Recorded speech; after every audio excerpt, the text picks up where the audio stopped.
installment of Gutter Fighting Secrets. Today what we're going to be taking a look at is the history of Muay Thai. Now honestly, there's a lot of documentaries out there on YouTube for free which are really good about Muay Thai, but what I kind of wanted to do here is tie it into what we always talk about, which is close combat, street fighting, reality-based self-defense. Now Muay Thai is the national sport of Thailand, and they would actually consider it the national science of Thailand as well. It's also referred to as the science of the 8 limbs, or utilizing your body's 8 limbs as weapons. Some people might not think so, but fighting is definitely a science, and the way that the Thais tend to break it down is definitely scientific. Now when I first started Muay Thai about 2 years ago, I kind of slept on it, and I was thinking to myself, you know, this is a sport, this is kickboxing, how fucking hard could it be? I've been doing close quarters combat for about 10 years. But I quickly found out the hard way that that's actually not the case. Muay Thai is extremely deadly and can be extremely efficient. Obviously when you're fighting in the ring there's a lot of rules, but before there was rules and before there was Muay Thai as an organized sport, most people don't know, but there were like 4 or 5 different arts that Muay Thai stemmed from, and originally it was a close quarters or a close combat fighting system designed to kill your opponent quickly. Now today, all of these arts are kind of collectively known under an umbrella term, and that term is Muay Baran. Now I don't speak any Thai, but my research would tell me that Muay Baran simply means like ancient boxing or ancient striking. Now if we dive a little deeper into this, we'll see that Siam, which apparently Thailand used to be Siam, and when it was Siam it had 3 different distinct hand-to-hand fighting systems in like different parts of the country. So in the north it had Muay Jung, Muay Karat in the northeast, and Muay Chaya in the south. Now in addition to all of these unarmed fighting systems, there was also a system of fighting with swords called Krabi Krabong, and I apologize because I definitely butchered the hell out of that, but like I said, I speak zero Thai, so we're gonna have to go with it. Now there definitely were other systems out there. Those are kind of some of the known systems today. The thing is, Thailand or Siam had always been at war with its neighbors and always been fighting them off in order for survival, which is why they had all of these systems of hand-to-hand and armed combat. Now Vietnam, Burma, Laos, Cambodia, Malaysia, they had always been trying to invade Thailand, take it over, kill them all, enslave them, whatever. So obviously the Thais got very good at fighting and systems of combatives. Now unfortunately a lot of the history about these ancient systems and whatnot has all been destroyed, because during the Burmese wars the capital of Thailand was sacked and burnt to the ground pretty much.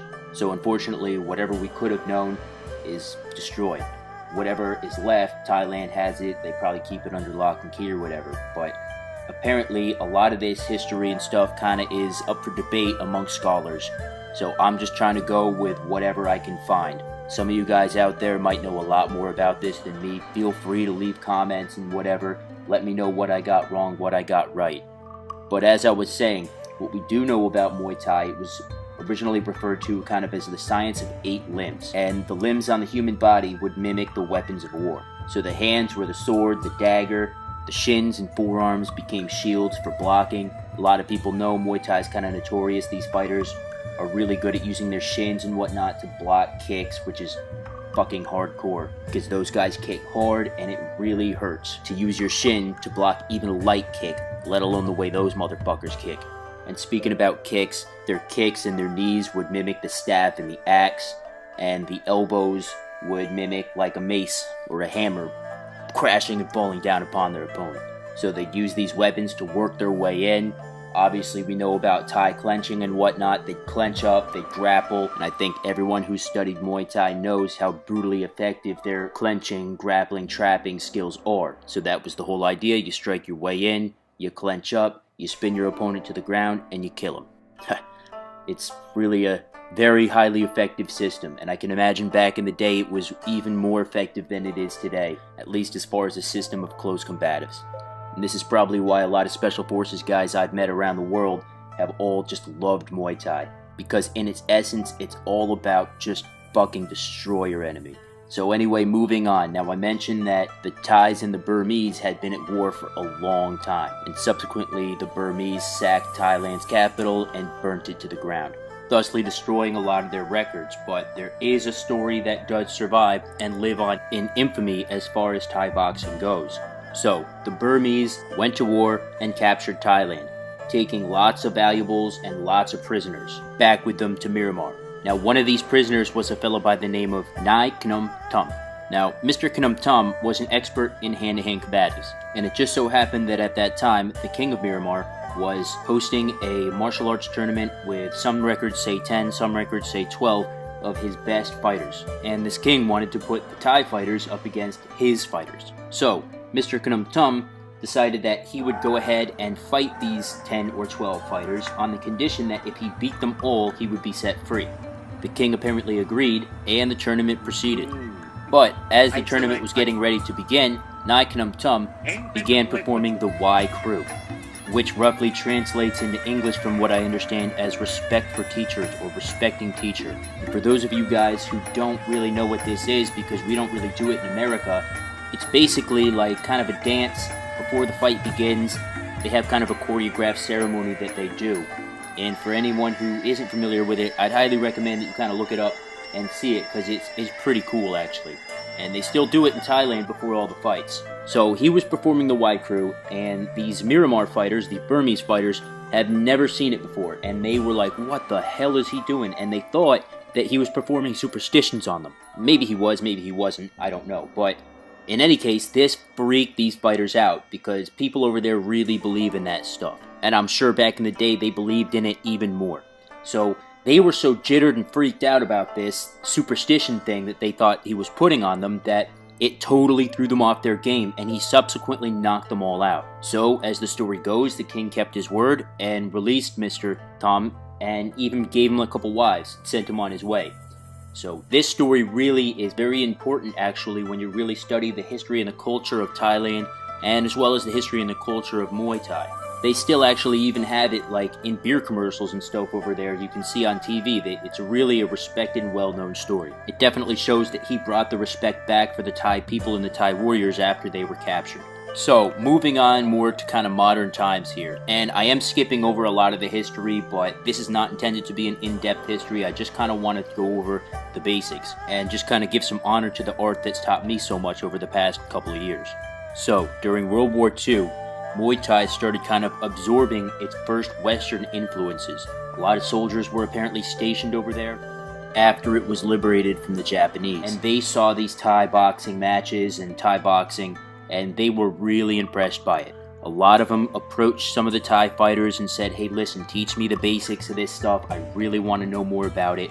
It's definitely not like the Western boxing and wrestling that they would have been learning back then in the army. And I'm sure if I was a soldier stationed over there back then and I saw this stuff, I would have been like, yeah, I am down, teach me everything I can learn. It really had to be very impressive as a GI back then to look at these fighting tactics from the Orient and, think, wow, like this is some cool stuff. So the French were really impressed by it. They apparently named it Le Sport d'Orient, or like the sport of the Orient. The Americans and Brits were also very impressed by it. A lot of these guys started practicing it kind of amongst themselves.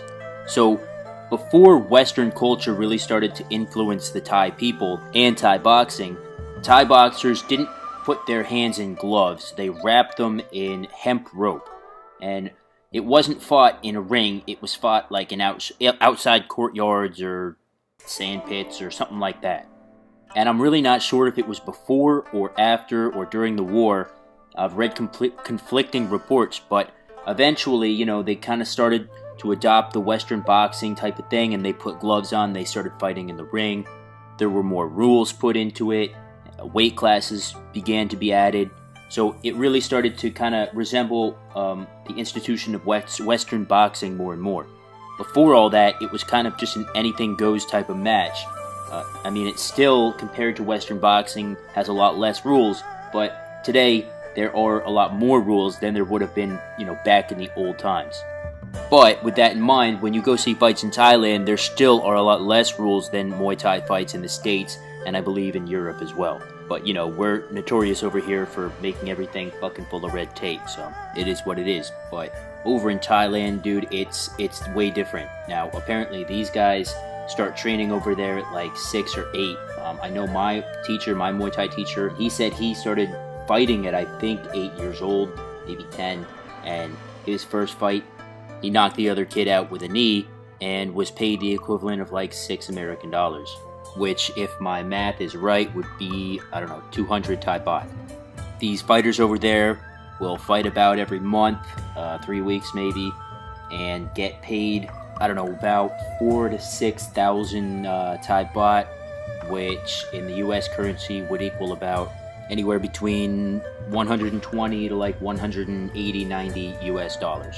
And as far as I know, they'll kind of live on that in between fights. It's not much, but life over in Thailand is definitely way different than here in the States. And these guys will train insane.